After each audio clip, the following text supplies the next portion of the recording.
Only once in his life did Beethoven completely rewrite a work. His opera Fidelio, or Leonora as it was originally called, and the overtures to it. So in this program, I would like to talk about the Leonora overtures numbers 2 and 3, because I think they give us an invaluable insight into his creative process and his attitude to his own music. This also underlines the difference between the working process which the composer goes through and what we as performers have to do to realize the composer's intentions. In fact, the working process of the performer is exactly the reverse of the composer's.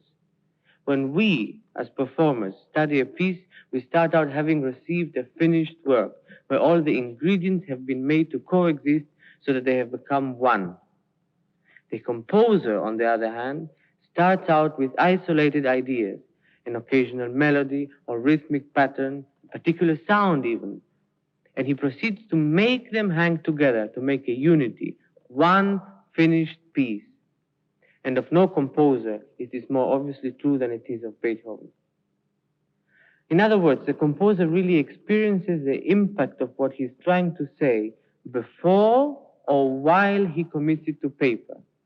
When the performer gets it, he receives the outward shell, which he must pierce in order to penetrate the essence of the piece he's going to perform.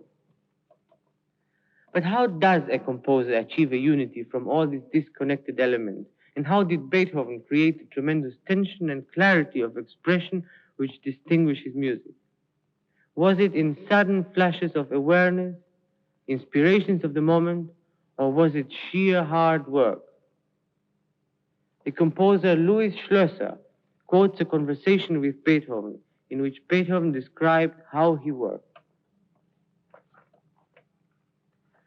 I carry my thoughts about with me for a long time, often for a very long time, before writing them down.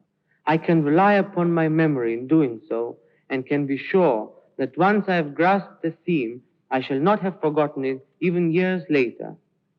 If you ask me where I get my ideas, I cannot say with any certainty. They come uncalled.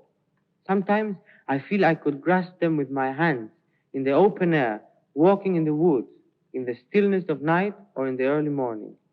Then they resound, roar and rage in my head until at last they stand before me in the form of notes. It's a wonderful description of how he worked, and as we can see, it's impossible to separate the inspiration from the hard work. The mind and the heart work together to create an individual unity, and it is this oneness that makes music so direct and so communicative to all of us, because it appeals to all our faculties at once.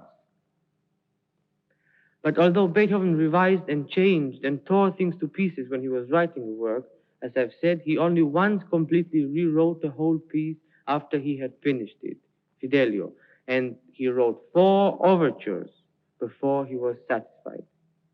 In Leonora Overture number 2, Beethoven tried to make a literal description to the dramatic events of the opera, disregarding the laws of sonata form and in particular avoiding the recapitulation.